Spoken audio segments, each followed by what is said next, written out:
नमस्कार दोस्तों, OCN network में आपका स्वागत है। मैं हूं ओमकार चौधरी। तो कथित शंकराचार्य महोदय की जान को खतरा पैदा हो गया है। अब शिविर के आसपास सीसीटीवी कैमरे लगवाए। उनके चेले चपाटे कह रहे हैं कि रात को कुछ संदिग्ध उनके आसपास घूमते हुए देखे गए हैं। कभी-कभी वो फोटो खींचते हैं, कभी-कभी वो वीडियो बनाते हैं और उनको उनके प्राणों का अब संकट दिखाई दे रहा है। अनशन शुरू किया था, धरना शुरू किया था, शिविर के बाहर बैठे हुए थे, फिर बताया गया तबीयत खराब है, फिर कहा गया कि बुखार है और मीडिया में अनवरत जिस तरीके से इंटरव्यूज दे रहे हैं, जिस तरह की बातें कर रहे हैं, योगी जी के बारे में, मोदी जी के बारे में और तमाम दूसरे विषयों पर भी अब तो उन्होंने कहना शुरू कर दिया है। कभी औरंगजेब बताते हैं योगी जी को, कभी हुमायूं की, बाबर की और पता नहीं किस-किस की औलादें बताते हैं। तो योगी जी ने बहुत ज्यादा कुछ कहा नहीं है, चुप ही हैं, एक तरीके से संयम ही बरते हुए हैं। पर सोनीपत में उन्होंने एक शब्द का प्रयोग किया, कालनेमी, कि ये छद्म रूप धारण करके सनातन का अहित कर रहे हैं और एक तरीके से राष्ट्र के विरुद्ध भी काम कर रहे हैं। तो आज जरा समझने की कोशिश करते हैं कि ये कालनेमी हैं कौन?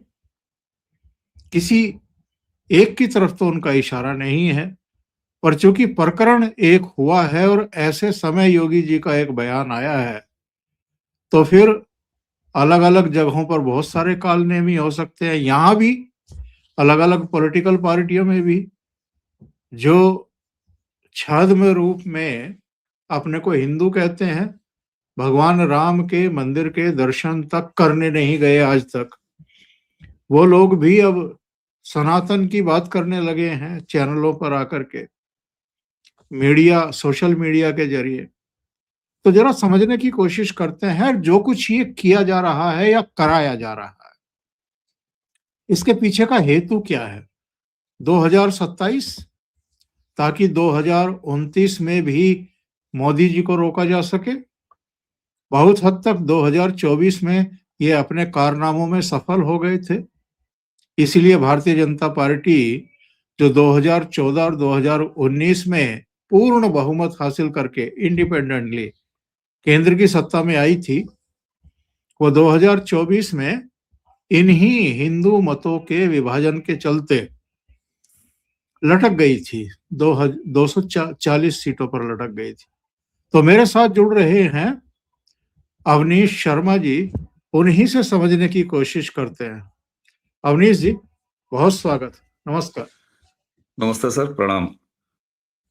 सर, आपने अपने इंटरव्यू में जिस एक लाइन का जो आपने जिक्र किया कि योगी जी ने जब वो कालेनेमी वाली बात कही है, तो उन्होंने बड़ी दुखती हुई रग दरअसल दबा दिया है। और आपने कहा कि ये इसका हेतु क्या है, ये क्यों हो रहा है? जिनसे कराया जा रहा है स्वामी अभिमुक्तेश्वरानंद जी से, उसकी टाइमिंग अभी क्यों है? सर, ये विशुद्ध रूप से सबसे पहले तो केवल और केवल राजनीति है, जिसमें एक व्यक्ति का, एक चेहरे का चुनाव किया गया, वो स्वामी अभिमुक्तेश्वरानंद हैं। इसको इस तरह से देखना पड़ेगा आपको।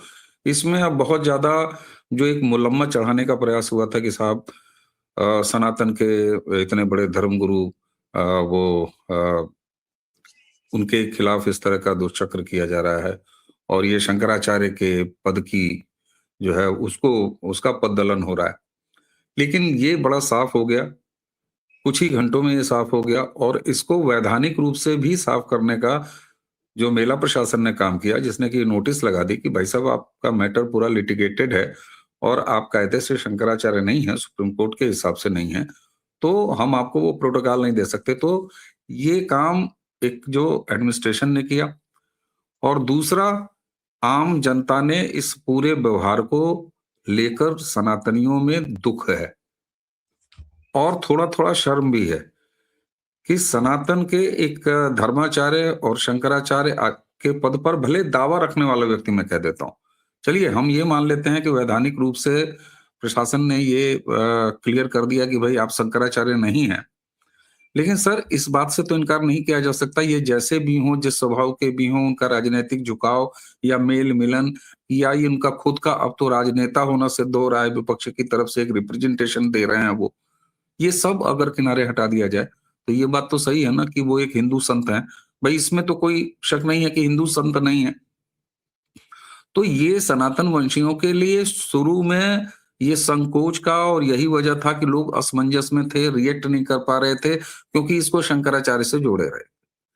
लेकिन अब धीरे-धीरे पहले कुछ घंटों के बाद आप देख रहे होंगे कि एक मुखर आवाज न सिर्फ संत समाज की तरफ से, अखिल भारतीय जो समाज हैं, उनकी तरफ से ऑफिशियली आप देख लीजिए, अनऑफिशियली आप तमाम धर्माचार्यों के बयान देख लीजिए, अखाड़ा परिषद का बयान आप देख लीजिए, उनका स्टैंड देख लीजिए, तो निश्चित रूप से इसे एक पॉलिटिकल एक्टिविटी के अलावा और किसी ने कुछ नहीं माना है, इंक्लूडिंग एडमिनिस्ट्रेशन। अब बात आती है सर कि ये इनके द्वारा किया क्या जा रहा है? मैं आपको बताता हूँ।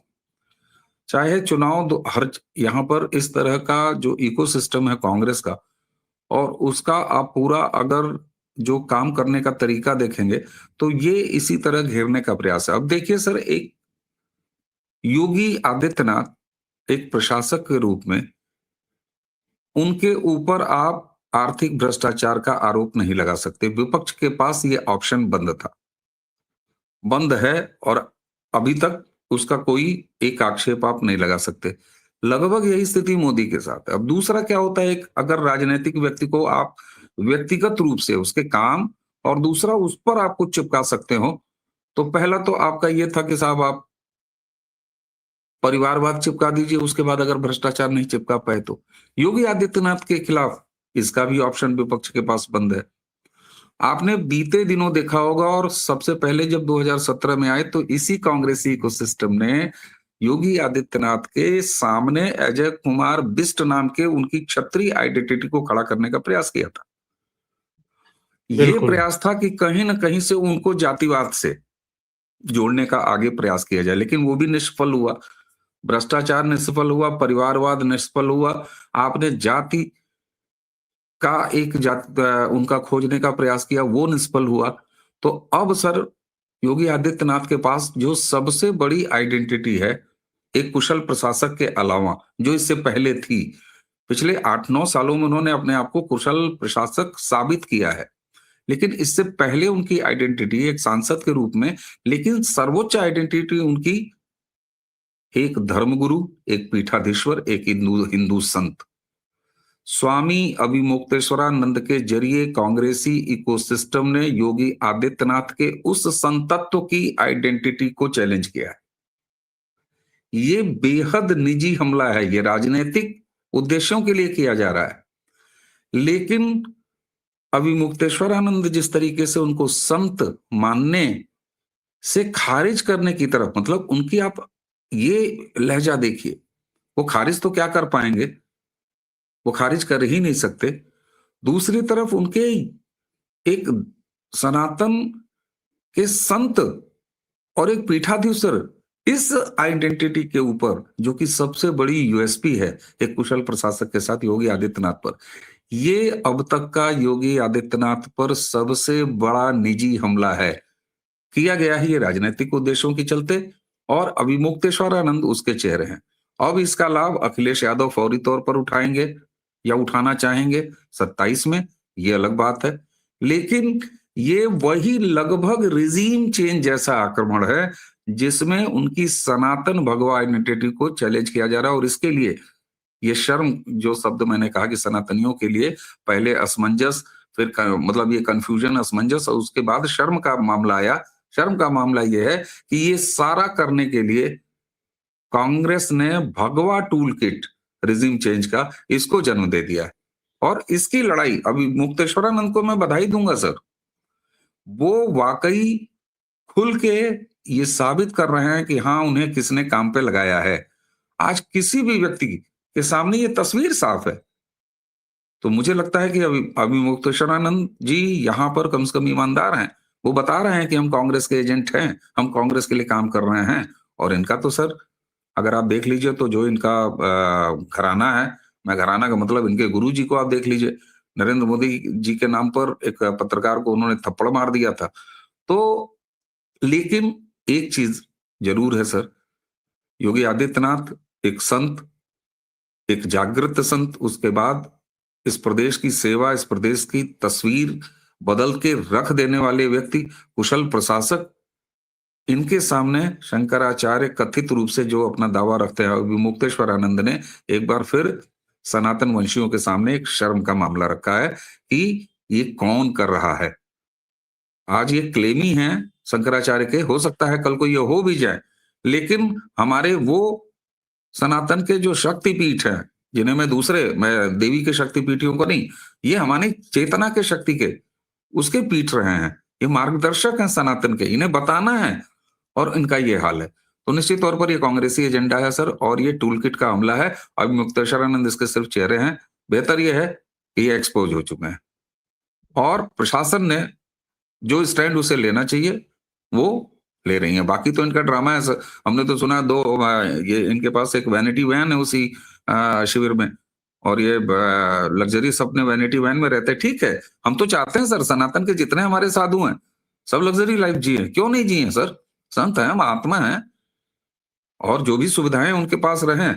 लेकिन आप इस तरह का तमाशा और इस तरह का ड्रामा हो। सबसे खतरनाक बात सर, ये उस लेवल तक उतर जाना चाहते थे जैसा कि कांग्रेसी इकोसिस्टम का जो टेस्ट है कि अगर संभव हो तो भगदड़ मच जाए। कल्पना कीजिए 9-20 पर जो इन्होंने तमाशा शुरू किया, अगर मेला प्रशासन ने इतने अनुशासन के साथ, धीरज के साथ इनको डील नहीं किया होता, और कहीं अगर भगदड़ मच गई होती तो क्या स्थिति हुई। ये इस तक जाने के लिए अपने कांग्रेसी इकोसिस्टम के हाथों मजबूर हैं।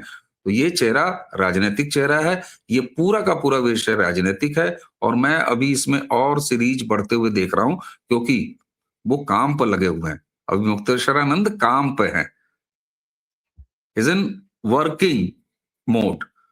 तो वो लगातार इसीलिए वो खींच रहे हैं, वो लिंगर ऑन कर रहे हैं, लेकिन प्रशासन उन्हें यथोचित जवाब दे रहा है, यथोचित तरीके से हैंडल कर रहा है। और सबसे बड़ी बात, सनातनियों में जो शुरू में थोड़ा सा असमंजस था, संकोच था, वो तस्वीर धीरे धीरे खुद अभी मुक्तेश्वरानंद ने और उनके लोगों ने क्लियर कर दी है कि नहीं, इसे एक राजनीतिक विद्वेष से भरा हुआ तमाशा मात्र कहेंगे आप, इससे अतिरिक्त और कुछ नहीं।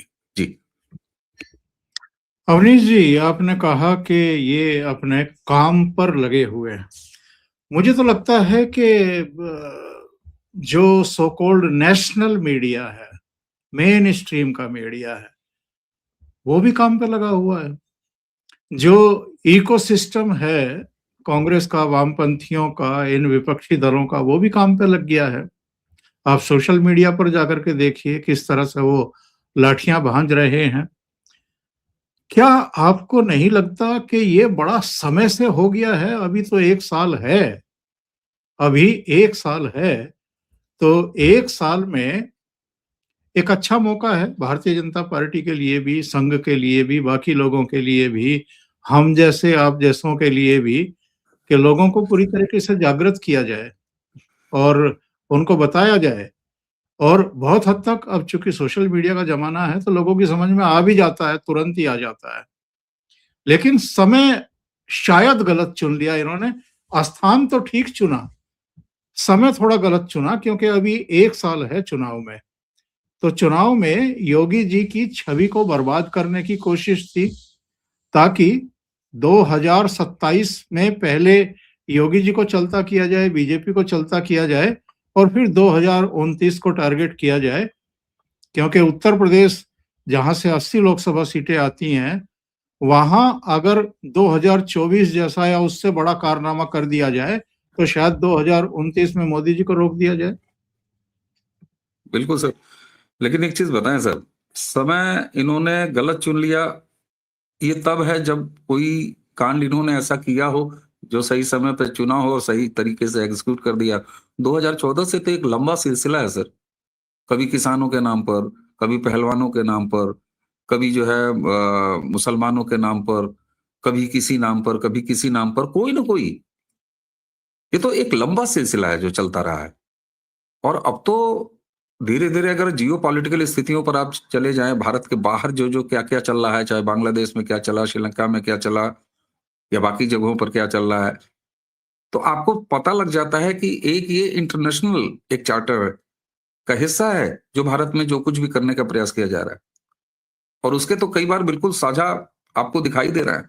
आप सोचिए शर्जील इमाम के खिलाफ कार्रवाई कब हुई थी, खुलासा कब हुआ था और वो क्या आपको मुर्शिदाबाद में होते हुए दिखाई नहीं दे रहा है? जो कुछ भी आज के मुर्शिदाबाद में हो रहा है, अभी जो रेलवे ट्रैक को के किनारे डिस्टर्ब करने के प्रयास किए गए, यही तो शर्जील इमाम कहता था। तो ये चीज़ें बहुत पहले से इस तरह की प्लान करके और ये एग्ज़ीक्यूट ये रखा हुआ था।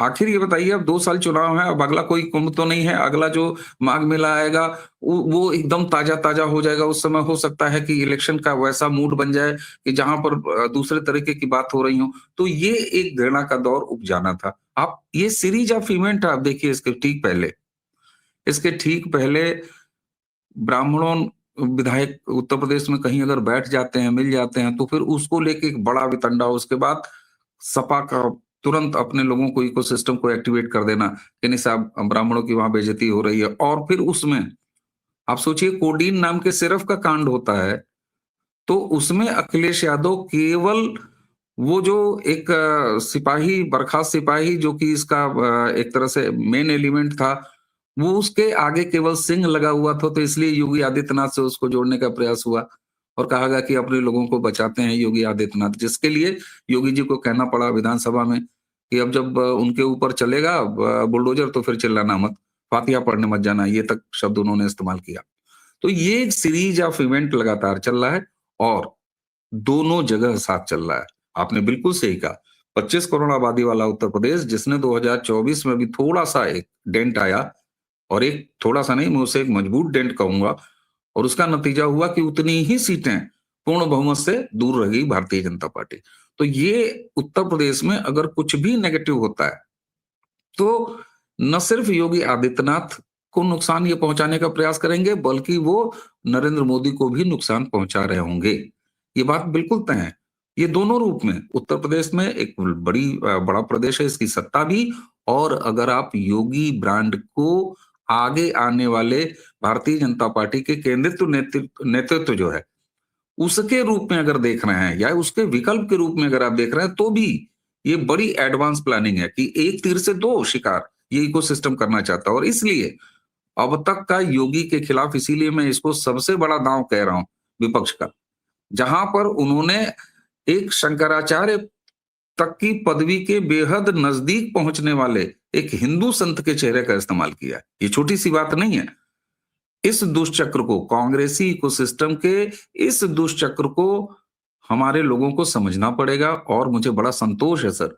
आपने कहा कि सोशल मीडिया का ये दौर है, वाकई हर पक्ष इतना तेज पहुंचता है, इतनी निष्पक्षता से पहुंचता है कि थोड़ा समय जरूर लगता है। एक 24 घंटे में इस तरह का कोई फ्रॉड जो है वह सोशल मीडिया के आशीर्वाद से उसके भरोसे ये सारी चीजें क्लियर हो जाती हैं। लेकिन ये हमला बेहद गंभीर है। इसको ये समझने की आवश्यकता है कि कांग्रेसी इकोसिस्टम ने आज एक भगवावेशी, एक हिंदू संत, एक पीठाधीश्वर योगी आदित्यनाथ जो 25 करोड़ आबादी वाले प्रदेश का दूसरी बार एक प्रशासक के रूप में सेवा कर रहे हैं, न सिर्फ सेवा बल्कि सिद्ध किया है उन्होंने हर मोर्चे पर। उस आइडेंटिटी के खिलाफ सबसे बड़ा हमला एक भगवाधारी जो कांग्रेसी टूलकिट से बिलोंग करते हैं उनको सामने रखा है। तो मुझे लगता है कि ये अब तक का सबसे बड़ा हमला है और जिसे न्यूट्रलाइज करने में सक्षम रहे हैं योगी आदित्यनाथ।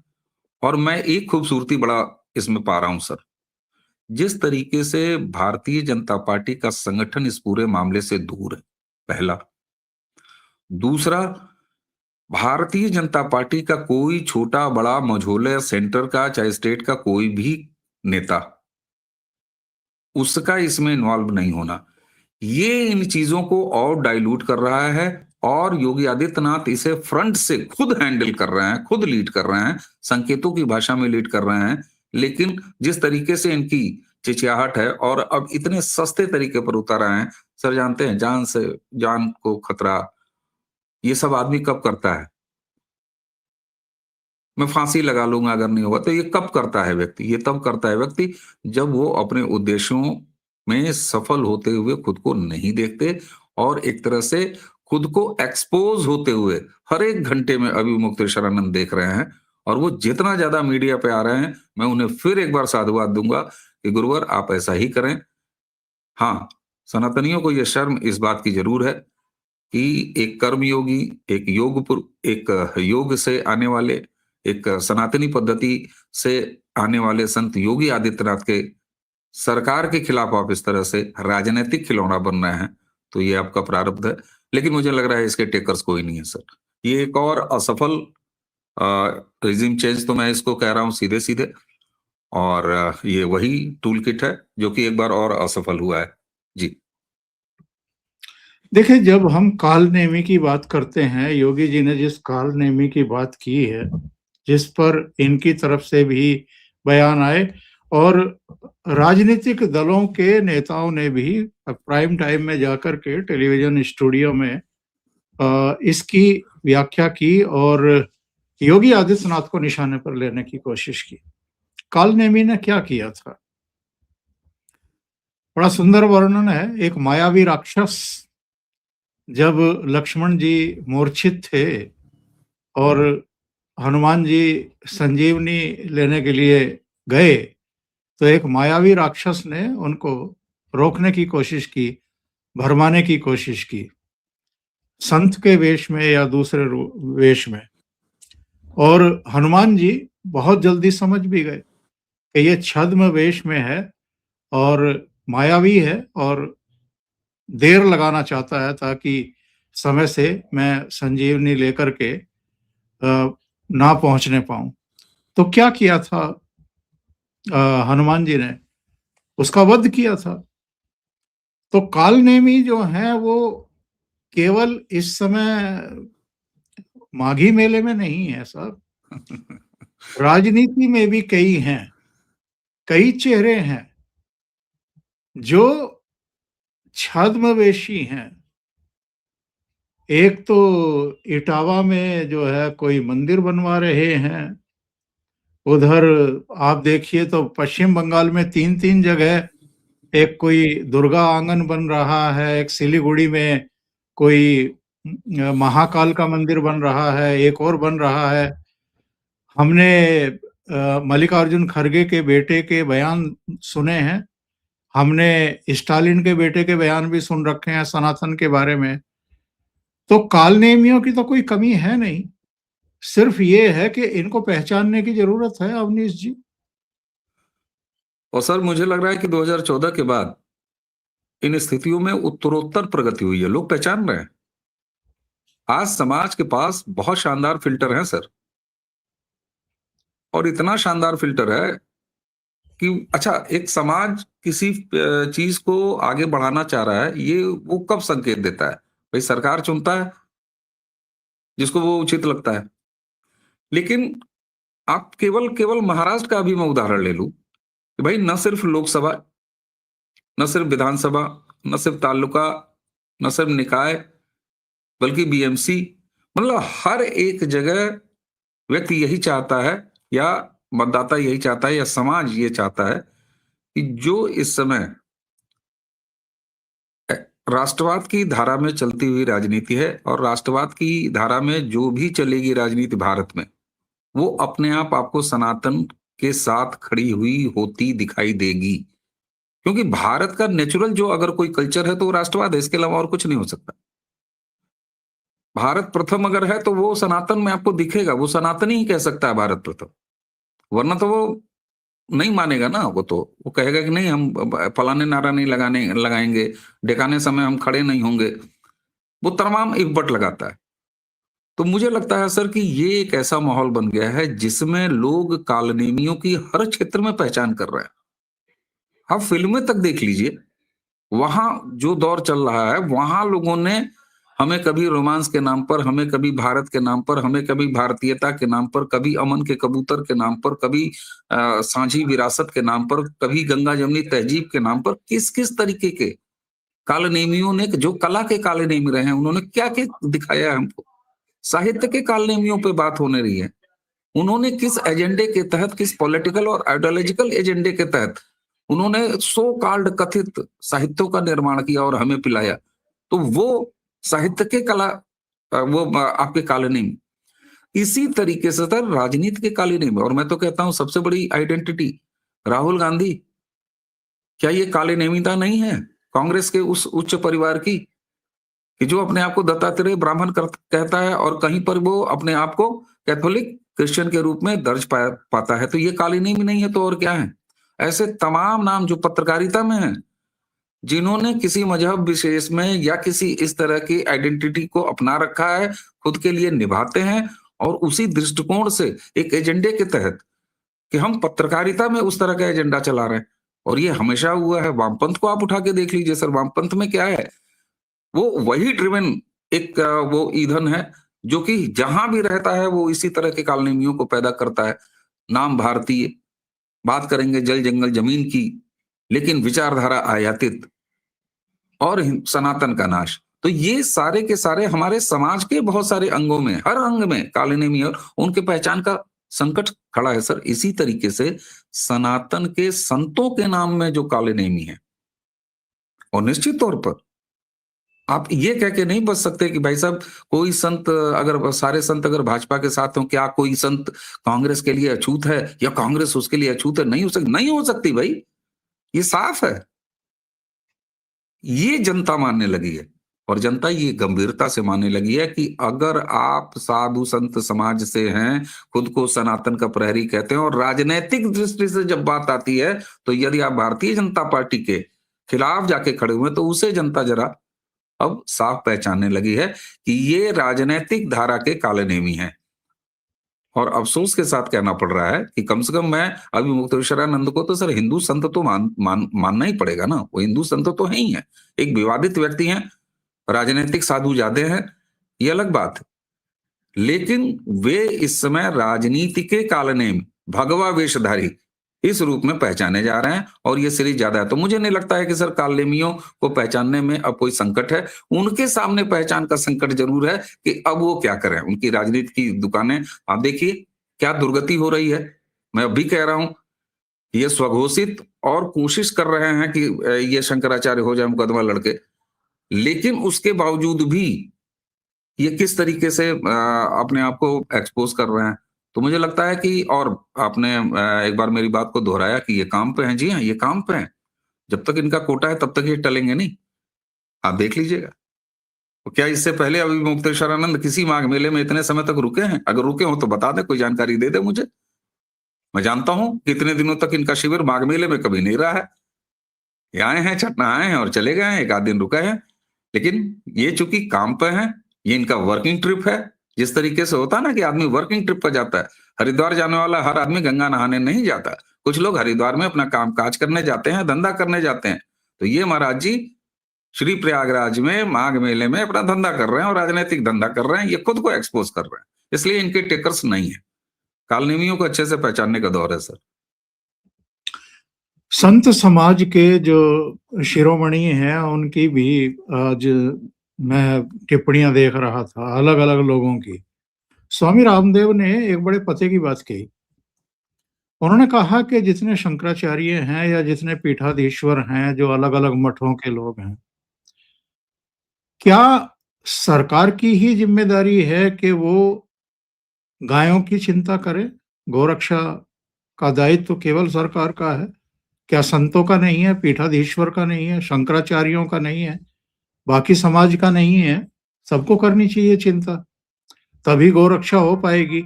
और उन्होंने कहा कि 1 लाख गायों की देखभाल तो हम भी कर रहे हैं। तो ये अपने गिरेबान में झांकने का सबके लिए एक अवसर है जो उन्होंने कहा है। बिल्कुल है सर। और ये प्रश्न तो अब समाज भी उठा रहा है कि जब कोई बेटी लव जिहाद का शिकार होती है, कहीं जब हिंदुओं की अत्याचार होता है, जब उसी महाराष्ट्र में पालघर में हिंदू संत इस तरीके से पीट-पीट के उनके साथ नृशंसता की जाती है, तब आप कहाँ हैं धर्मगुरु? मैंने यही तो कहा सर, आपका तो जो पद है, जिस पद के आप क्लेमी हैं, तो हम तो अपने सनातन के इन गुरुओं से और ये बड़े जितने भी हमारे पीठ हैं, इनसे तो यही उम्मीद होती है ना सर। और ईश्वर ने निश्चित तौर पर आपको संसाधनों की कमी नहीं दी है। आप आदेश तो दीजिए। हमें तो सर ये लगता है कि कोई शंकराचार्य भाई साधु का कार्य क्या है? वो कोई एक ऐसा अनुष्ठान छेड़े और मीडिया का इस्तेमाल कीजिए ना। नेताओं को संबोधित कीजिए, बड़े उद्योगपतियों को संबोधित करते हुए कहिए कि भाई आओ इसमें खुल के फंड करो और आप इससे साझेदारी कर सकते हैं। क्या हमारे शंकराचार्य जी अगर धन पशुओं को या किसी बड़े उद्योगपतियों को अगर इस बात का आमंत्रण देंगे कि आइए और आप जो है हमारे साथ टाई अप करके गौशाला चलाइए, फंडिंग आपकी, सेवा हमारी, तो क्या ये संभव नहीं है? लेकिन नहीं। तो ये प्रश्न तो समाज भी उठा रहा है। आपने रामदेव जी का जिक्र किया, खुद संतों के बीच से आवाज उठा रही है। सबसे बड़ी मैंने उसको भी गिनाया, अखाड़ा परिषद हो, चाहे बाकी संत हों, ये सारे चाहे बाकी जो सनातन के शिखर पुरुष हैं, उन सारे लोगों ने इस पर अपनी बातें कही हैं। और सब ये अच्छी बात है कि कम से कम ये बातें अब सनातन के अंदर से आ रही हैं।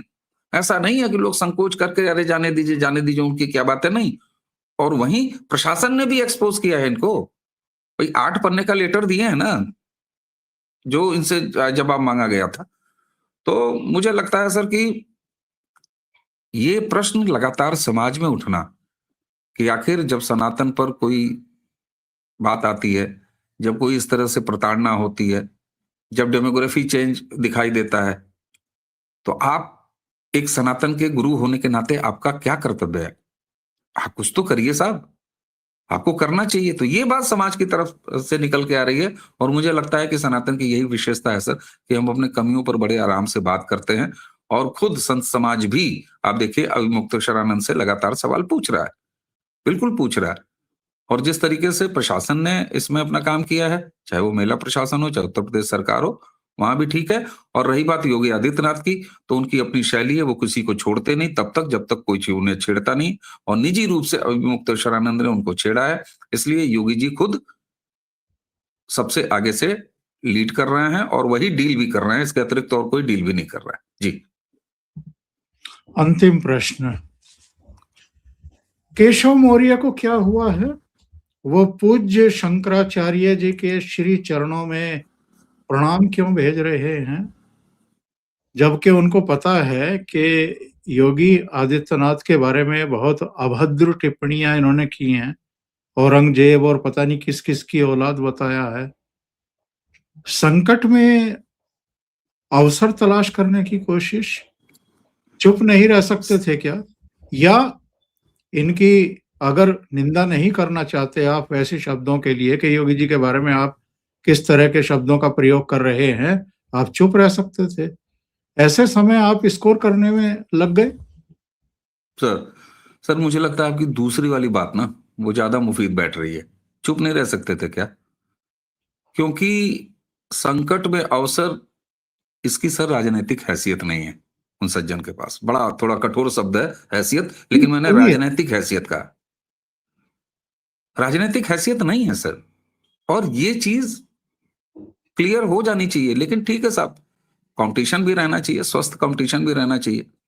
लेकिन इसमें मैं चुप नहीं रह जाना चाहिए क्या? ये वाले पे ज़्यादा इसलिए जा रहा हूँ कि सर एक चीज़ और भी है, जो मैं बार-बार कह रहा हूँ कि अविमुक्तेश्वरानंद लाख एक्सपोज़ हो गए, लेकिन वो शंकराचार्य नहीं हैं, ठीक है वो बिल्कुल नहीं हैं, लेकिन हिंदू संत तो हैं ना सर।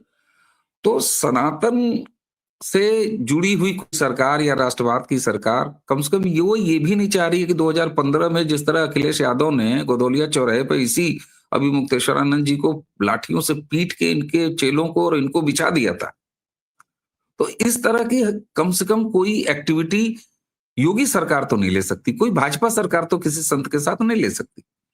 तो मैं इसको इस तरह से भी देखूंगा कि होता है ना कि एक आदमी कर रहा है, ठीक है यार, तो चलो किसी डिप्टी ने ये भी कह दिया, क्योंकि सर इस समय उन डिप्टी साहब के पास कोई ऐसी राजनीतिक हैसियत नहीं है, और अब नाम का जिक्र करना भी कंपटीशन के लिए ये मतलब अब उसका औचित्यहीन है। योगी आदित्यनाथ के सामने उत्तर प्रदेश में किसी राजनैतिक विकल्प की कोई बात करना, ये जैसे बिल्कुल अ, मतलब आवश्यक सवाल ही नहीं है। और वो भी जिनकी तरफ से आप चैलेंज की बात कर रहे हैं, केशव मौर्य की तरफ से, तो नहीं साहब, उनकी राजनीतिक नहीं है।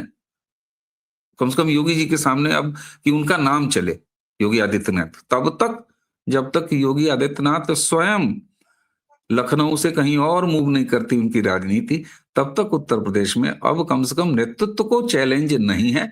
ये एक ऐसी मतलब पसंदीदा रसायन है जो भाजपा विरोधी या कांग्रेसी इकोसिस्टम के जो यूट्यूबर, उनको तो सर दिन में 5 वक्त ये ख्याल आते हैं।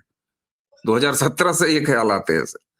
वो तो मतलब साल के 12 महीना 9 महीने वाले उम्मीद से जी रहे हैं सर की हाँ, उनको योगी तो जी अब हटा दिए जाएंगे।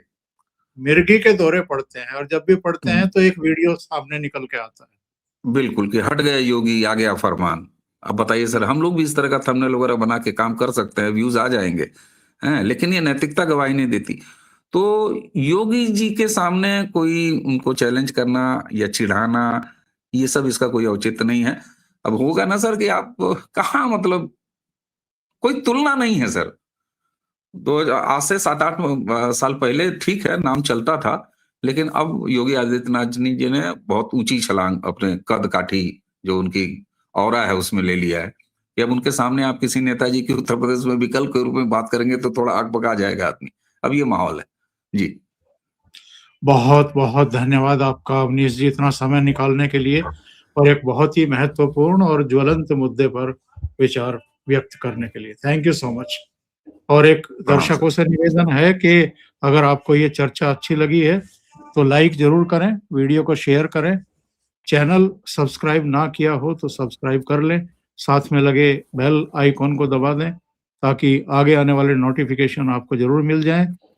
अवनीश शर्मा जी का चैनल प्रारब्ध, जिसके बारे में आप जानते हैं, मुझे बताने की जरूरत नहीं, उसको भी सहयोग और सब्सक्राइब करें। बहुत बहुत धन्यवाद। नमस्कार। नमस्कार सर।